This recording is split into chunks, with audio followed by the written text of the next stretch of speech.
السلام علیکم ورحمۃ اللہ وبرکاتہ۔ الحمد للہ رب العالمین والصلاة والسلام علی خاتم الانبیاء والمرسلین وعلی آلہ وصحبہ ومن تبعهم بإحسان إلى يوم الدین اما بعد۔ قال اللہ تعالی فی القرآن المجید والفرقان الحمید اعوذ باللہ من الشیطان الرجیم بسم اللہ الرحمن الرحیم وَرَبُّكَ يَخْلُقُ مَا يَشَاءُ وَيَخْتَارُ مَا كُنَّا لَهُمُ الْخِيَرَةُ۔ تمام قسم کی حمد و ثنا، تعریف و توصیف اس اللہ رب العزت کے لیے جس نے ہم سبوں کو پیدا فرمایا، اور اس کے بعد آخری نبی جناب محمد رسول اللہ صلی اللہ علیہ وسلم پر ان گنت بے شمار درود و سلام۔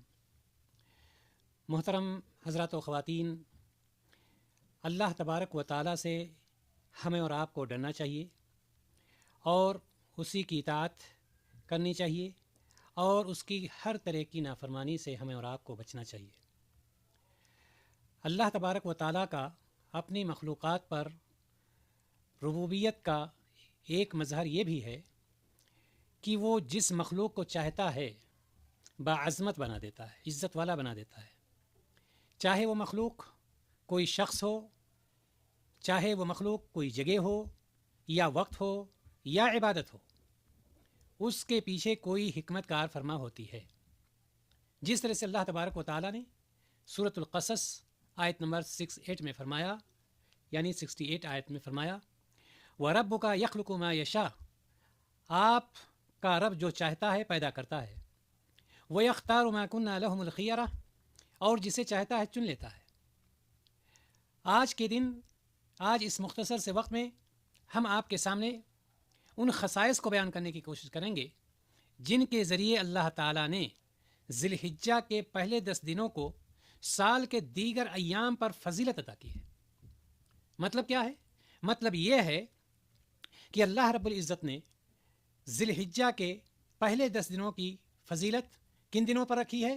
سال کے دیگر ایام پر، پورے سال کے دیگر ایام پر فضیلت عطا کر رکھی ہے۔ ان خصائص کو، ان فضیلتوں کو ہم آپ کے سامنے بیان کرنے کی کوشش کریں گے۔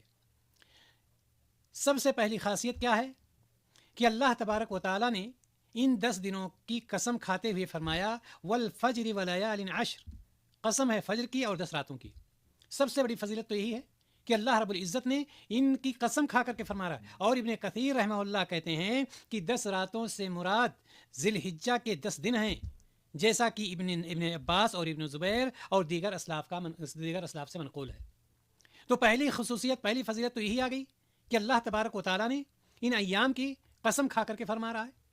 اور دوسری خصوصیت اس کی یہ ہے کہ ان دنوں میں 10 ذی الحجہ، 1 سے لے کر 10 ذی الحجہ کے دنوں میں کیے جانے والے اعمال کا ثواب سال کے دیگر ایام کے بالمقابل زیادہ ہوتا ہے۔ یعنی ان 10 دنوں میں اگر کوئی اعمال کیا جائے، ان کا ثواب زیادہ ہوتا ہے پورے سال کے ایام میں کرنے کے بنسبت۔ پورے سال میں جو عمل کیے جاتے ہیں اس کے بنسبت ان 10 دنوں میں جو اعمال کیے جا رہے ہیں ان کا ثواب زیادہ ہوتا ہے۔ ابن عباس رضی اللہ عنہ سے مروی ہے کہ آپ صلی اللہ علیہ وسلم نے فرمایا کہ ذی الحجہ کے 10 دنوں کے مقابلے میں دوسرے کوئی ایام ایسے نہیں جن میں نیک عمل اللہ کو ان دنوں سے زیادہ محبوب ہوں۔ لوگوں نے عرض کیا، اے اللہ کے رسول صلی اللہ علیہ وسلم، کیا اللہ تعالیٰ کے راستے میں جہاد کرنا بھی نہیں؟ آپ نے فرمایا، نہیں، جہاد کرنا بھی نہیں، سوائے اس مجاہد کے جو اپنی جان اور مال دونوں لے کر اللہ کی راہ میں نکلا، پھر کسی کے ساتھ واپس نہیں آیا۔ اگر وہ واپس آ گیا تو وہ بھی نہیں ہے، لیکن جو شہید ہو گیا، اللہ تعالیٰ کے راستے میں قربان ہو گیا، اس کی فضیلت تو ہے، بقیہ کسی کی کوئی فضیلت نہیں ہے۔ یہ حدیث اس بات پر دلالت کرتی ہے، اس چیز کو واضح کرتی ہے کہ ذی الحجہ کے 10 دنوں میں کیے جانے والے نوافل رمضان کے آخری اشرا میں کیے جانے والے نوافل سے افضل ہیں۔ آپ دیکھیں، عام طور پر رمضان کا آخری اشرا آتا ہے، رمضان کا پہلا اشرا آتا ہے، لوگ ٹوٹ پڑتے ہیں، بہت زیادہ عمل کرتے ہیں، بہت اچھی بات ہے، الحمدللہ کرنا چاہیے۔ لیکن حدیث سے یہ پتہ چلتا ہے کہ ان 10 دنوں میں کیے جانے والے نفلی اعمال عشرہ آخر یعنی رمضان کے آخری اشرا سے کہیں زیادہ افضل ہیں۔ اور اسی طرح سے ذی الحجہ کے 10 دنوں میں ادا کیے جانے والے فرائض بھی دیگر ایام کے فرائض سے کہیں بڑھ کر ہیں۔ اس لیے ہمیں اور آپ کو چاہیے کہ جب ذی الحجہ کا مہینہ آ جائے اور 1 سے لے کر 10 تک ہمیں اپنے نوافل کو، فرائض کو، ہر اعمال کو زیادہ سے زیادہ کرنا چاہیے تاکہ اللہ تبارک و تعالیٰ کے نزدیک اس کا وہ درج کیا جائے، ہم اللہ تعالیٰ کے نزدیک محبوب ہو سکیں۔ تو دوسری فضیلت یہ ہے۔ اور تیسری فضیلت، یہ 10 ایام جو ہیں انہی میں یوم عرفہ آتا ہے۔ عرفہ کا دن انہی میں ہے جس دن اللہ تعالیٰ نے اپنے دین کو مکمل فرمایا۔ آپ کو معلوم ہے کہ اللہ تبارک و تعالیٰ نے آیت نازل کی، الیوم اکملت لکم دینکم واتممت علیکم نعمتی ورضیت لکم الاسلام دینا۔ آج ہم نے تمہارے لیے تمہارا دین کامل کر دیا، مکمل کر دیا، اور اپنی نعمتیں تم پر پوری کر دیں، اور تمہارے لیے اسلام دین پسند کر لیا۔ یہ کون سا دن ہے؟ یہی 10 ایام ہیں، انہی میں سے ایک دن ہے عرفہ کا دن، 10 ذی الحجہ۔ 10 ذی الحجہ کے پہلے 10 دن جو ہیں انہی میں سے یہ دن بھی ہے جس دن اللہ رب العزت نے اپنے دین کو مکمل کیا ہے۔ اللہ رب العزت نے فرما دیا، الیوم اکملت لکم دینکم واتممت علیکم نعمتی ورضیت لکم الاسلام دینا۔ اور محترم حضرات و خواتین، چوتھی فضیلت ان دنوں کی یہ ہے کہ ان میں یوم النحر، قربانی کا دن بھی آتا ہے، جس دن بہت سی عبادتیں یکجا ہو جاتی ہیں۔ کون سی عبادتیں ہیں؟ وہ کون سی عبادتیں ہیں جو ایک جگہ جمع ہو جاتی ہیں؟ ان میں نحر یعنی قربانی کرنا، طواف کرنا، سعی کرنا، بال منڈوانا یا کتروانا، جمرات کرنا۔ آپ صلی اللہ علیہ وسلم نے فرمایا کہ اللہ تعالیٰ کے نزدیک سب سے عظیم دن یوم النحر یعنی 10ویں ذی الحجہ کا دن ہے، پھر 10ویں ذی الحجہ کا دن ہے۔ تو پتہ یہ چلا کہ یوم النحر بھی انہی 10 دنوں میں آتا ہے، قربانی کا دن بھی اسی 10 دنوں میں آتا ہے، جس دن بہت سارے اعمال اللہ تبارک و تعالیٰ نے اکٹھا کر دیے ہیں، اور اللہ تعالیٰ کا بندہ ان تمام اعمال کو ادا کرتا ہے اور اللہ تعالیٰ کو راضی کرنے کی کوشش کرتا ہے۔ اللہ کے رسول صلی اللہ علیہ وسلم نے ہمارے اور آپ کے لیے اور بھی رہنمائی کی ہے، اور اسی لیے آپ صلی اللہ علیہ وسلم نے فرمایا کہ 6 اعمال کو انجام دینے کی ان ایام میں زیادہ فضیلت ہے۔ 6 ایام خاص طور سے ان ایام میں 6 اعمال ایسے ہیں کہ جن کو ان ایام میں ادا کیا جائے تو زیادہ فضیلت ہے۔ سب سے پہلا عمل کیا ہے؟ کثرت سے الحمدللہ، لا الہ الا اللہ، اللہ اکبر کہنا، یعنی تکبیر پڑھنا کثرت سے۔ بخاری رحمہ اللہ فرماتے ہیں، ابن عمر اور ابو ہریرہ ان 10 دنوں میں بازار میں نکلتے اور بلند آواز سے تکبیر پڑھتے، اور چنانچہ اس کا نتیجہ کیا ہوتا؟ اس کا نتیجہ یہ ہوتا کہ یہ دونوں بلند آواز سے پڑھتے، لوگ دیکھتے وہ بھی آواز بلند کر کے تکبیر پڑھنے لگتے، اللہ اکبر لا الہ الا اللہ واللہ اکبر اللہ اکبر وللہ الحمد۔ تو اس کا فائدہ یہ ہوتا ہے کہ دین عام ہوتا ہے، دین کی باتیں عام ہوتی ہیں، جو لوگ غفلت میں ہیں وہ بھی اس کی طرف مڑ جاتے ہیں۔ اس لیے ان دنوں میں تکبیر زیادہ سے زیادہ بلند کرنا چاہیے۔ اور اسی طرح سے ان 10 دنوں میں کثرت سے روزہ رکھنا، ان 10 دنوں میں 9 دن کثرت سے روزہ رکھنا مسلم کے لیے نہایت مستحب عمل ہے کہ ذی الحجہ کے 9 دنوں کے روزے رکھے۔ 10واں دن تو عید کی نماز پڑھنا ہے، لیکن 9 دن روزے رکھے۔ نبی کریم صلی اللہ علیہ وسلم ذی الحجہ کے 9 روزے رکھا کرتے تھے۔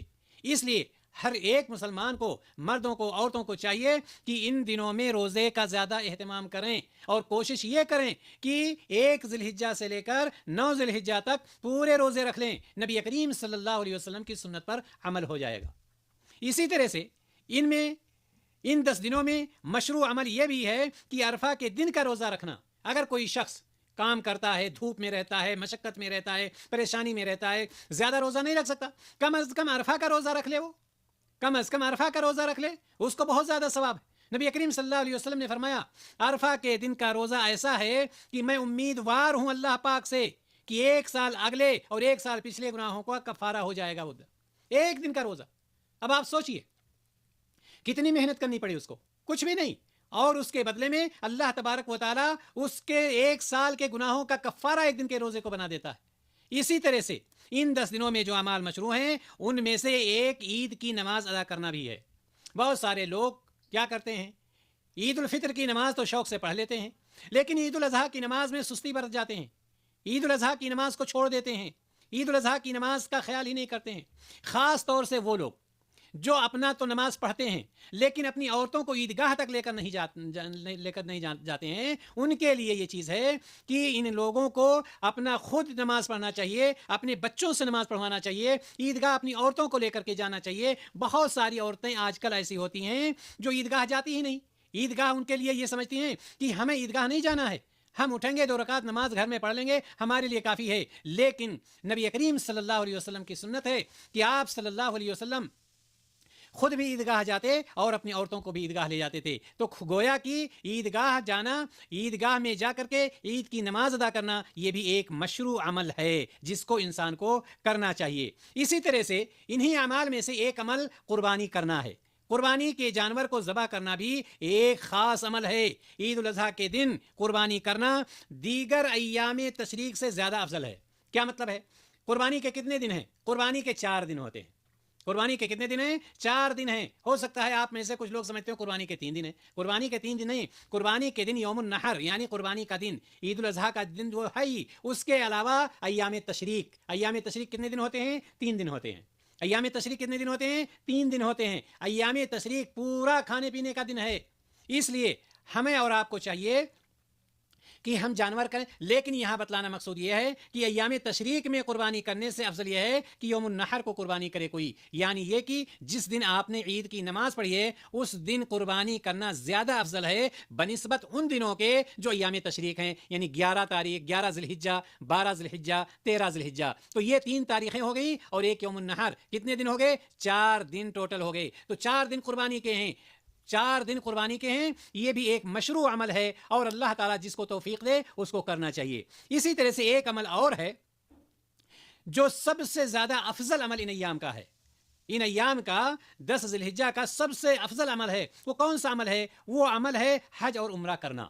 حج اور عمرہ کرنا اس عشرے میں ادا کیا جانے والا سب سے زیادہ افضل عمل، سب سے زیادہ بہترین عمل الحج عرفہ. نبی کریم صلی اللہ علیہ وسلم نے فرمایا کہ اصل حج عرفہ ہے اور وقوف عرفہ ہی اصل حج ہے. وقوف عرفہ کس تاریخ کو ہوتا ہے؟